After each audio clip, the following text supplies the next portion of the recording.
Today, you and I are going to construct an email newsletter policy for your church step by step. Why do we need something like this? Well, because in my experience, church email blasts function similarly to church bulletins. They are the dumping site for all the information a church needs to get out, but rarely are they effective. Here's the good news. There is a way to format and send your church emails that will lead to dramatically higher open rates, click rates, and response rates. I've seen it again and again with the students that I coach, and now I want to show you how to make these same improvements. And stick around until the end of the video because I'll be sharing with you a downloadable policy template for email that you can customize for your own church. Let's dive in.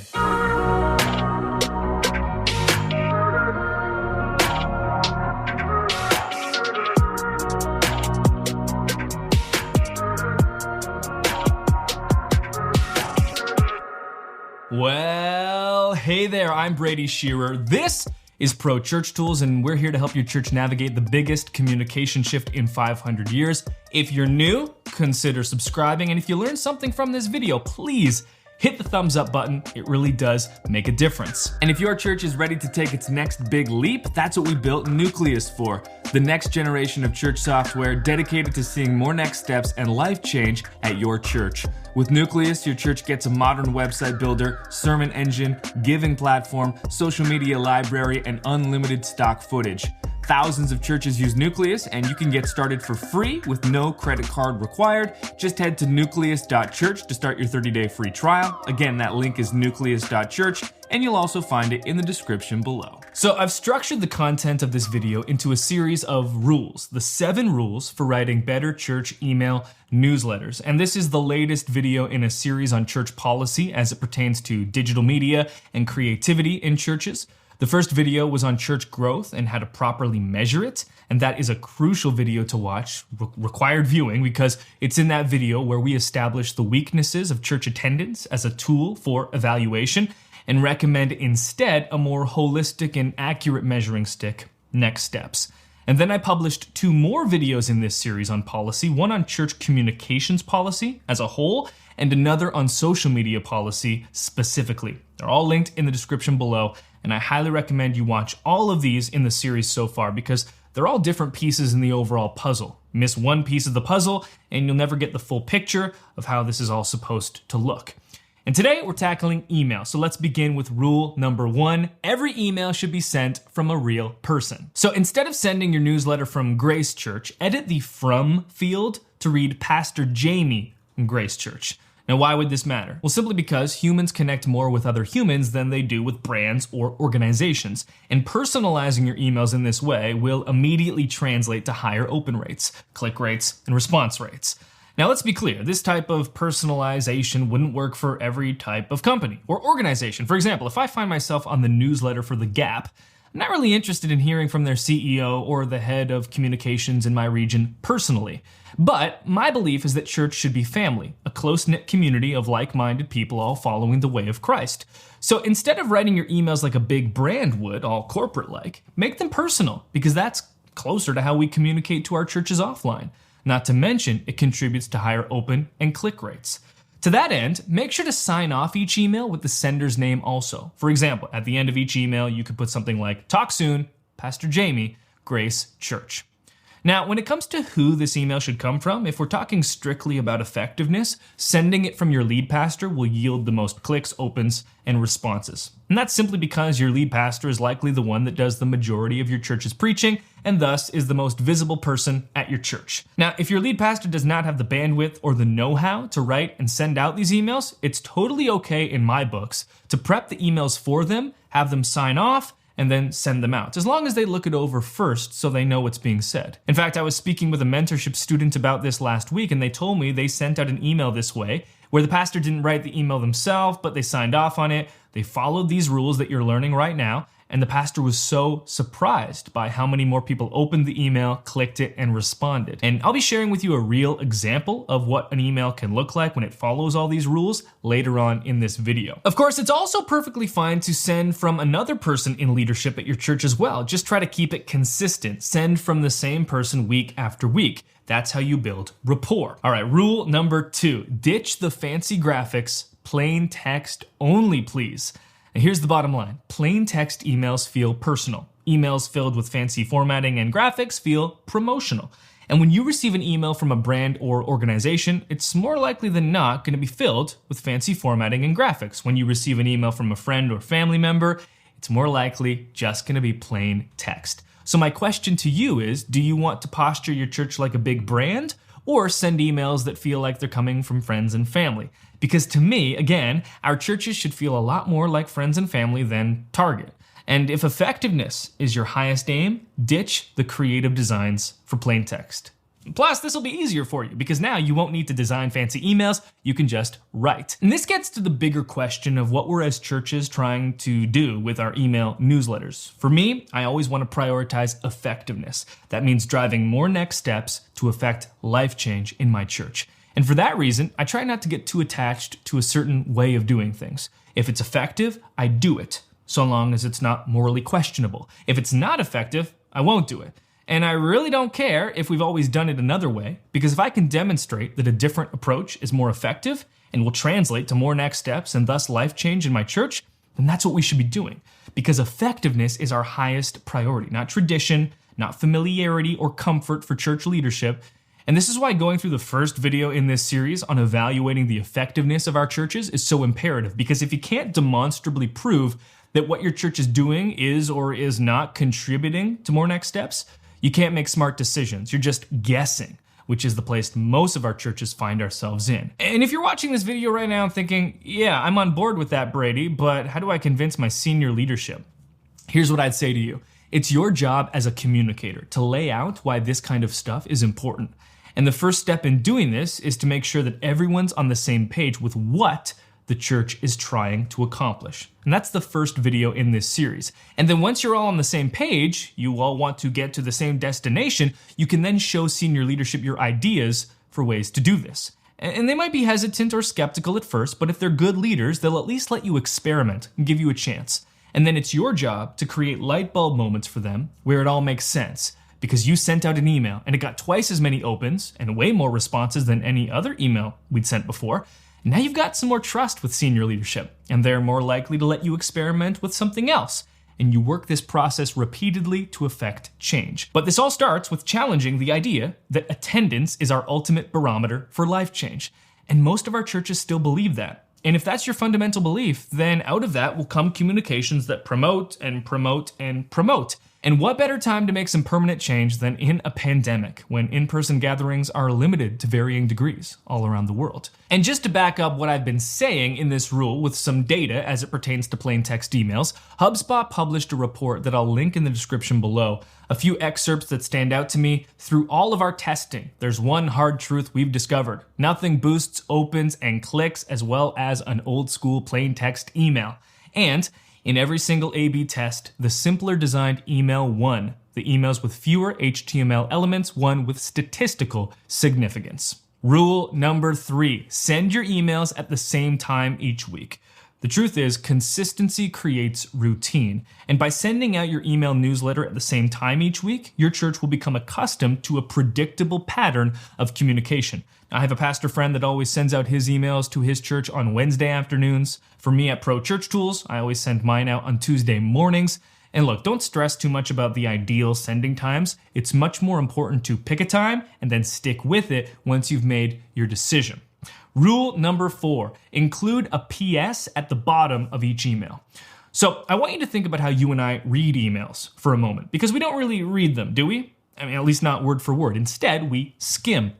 And I've found over the tens of millions of emails that I've sent to hundreds of thousands of people that the PS portion is consistently one of the most read portions of the email. And I know this because the links that I include in the PS portion are often the most clicked links. And this makes sense from a logical standpoint, right? We skim through the email, try to pick up what might be important, and then we see a PS at the bottom, and our mind immediately registers that this must be an important part because it stands out. So, how should you use the postscript portion of your email? Well, this isn't the time to talk about something new. In fact, the best way to use your PS section is to restate and reinforce the main call to action you want your recipients to take when they get this email. So if you want them to click a link, put the link in there again. If you want them to respond to the email, make that same call to action to respond. Put it there again. Rule number 5, include the fewest items possible. Okay, this is probably going to be the hardest pill to swallow for a lot of you, but if you want your emails to be the most effective, each email you send should only contain a single item with a single call to action. Bottom line, that's going to be the most effective strategy. Now, if you feel like that's an impossible task because your church has way too many things to promote, then I'd point you to the second video in this series on church comms policy, because it's in that video where we tackle this issue. My promise to you is this: if you follow the principles in that video and implement them, you will be able to send out a weekly email newsletter that contains just a single call to action and single topic. And this will be the most effective approach. With that being said, if you say to me that this is completely impossible in your context, just unreasonable, Brady, then just consider this principle. The fewer topics you cover, the more effective your emails will be. So peak effectiveness with your church email newsletters is just one topic per email. But if you're currently sending email blasts with 4, 5, 6, 7 topics and links every week, then whittling that down to 2 or 3 items is still going to be translating to better effectiveness. So the rule to remember here is include the fewest items possible, because again, our highest priority should be effectiveness, not appeasing other ministry leaders to ensure they get their event included, not making our jobs as the communicators easier. Our job is to be effective, to communicate in such a way that leads to more next steps. And guess what? When you prioritize effectiveness, things get more difficult for you, because it's much easier to pile on link after link, announcement after announcement, and fill up our communications with promos. But guess what? While that might make things easier for you this week, it will make your job dramatically harder next week and the week after that, because people will eventually stop reading your emails, stop opening them, because you're writing newsletters for you and not for them. And that's not what good communicators do. And that's what this whole series of videos is for, to create policy and frameworks and systems to free you up to write emails how they're meant to be written, to use social for ministry instead of just to promote ministry, and to build a communications policy that drives more next steps church-wide.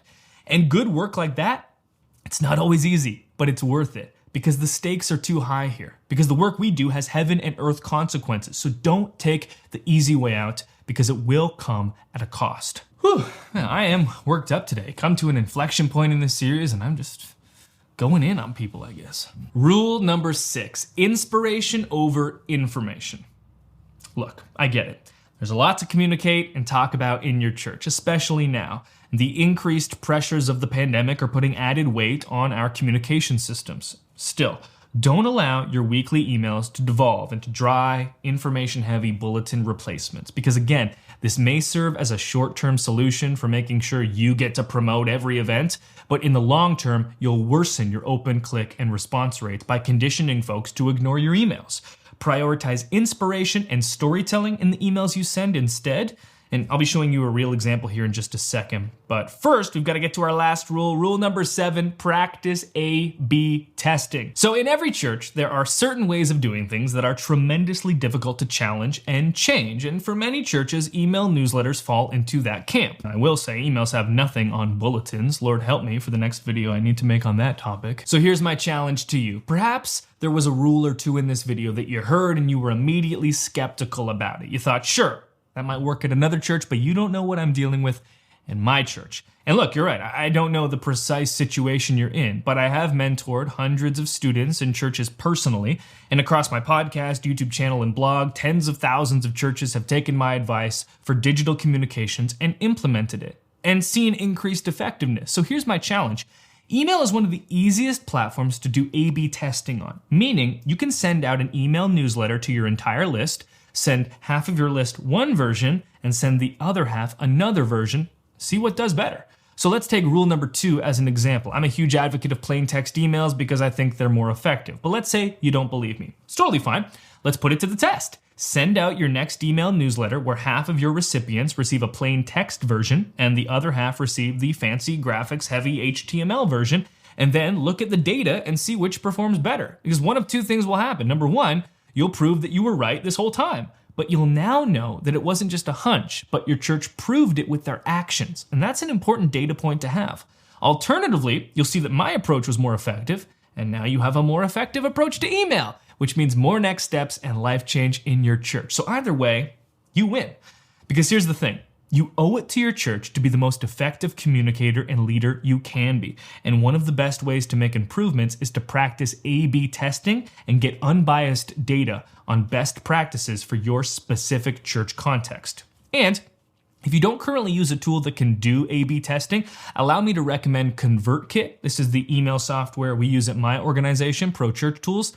In my opinion, they have surpassed the likes of MailChimp in the last few years, and they even offer a free plan that lets you have up to 1,000 subscribers, which will be perfect for many of our churches. Now, I promised that I'd show you what a real church email newsletter looks like when it follows these 7 rules, so that's what we're going to do now. This email you're seeing comes from one of my mentorship students, Julie, and it reads, "Hey, First Name, I think it's time for some good news, don't you?"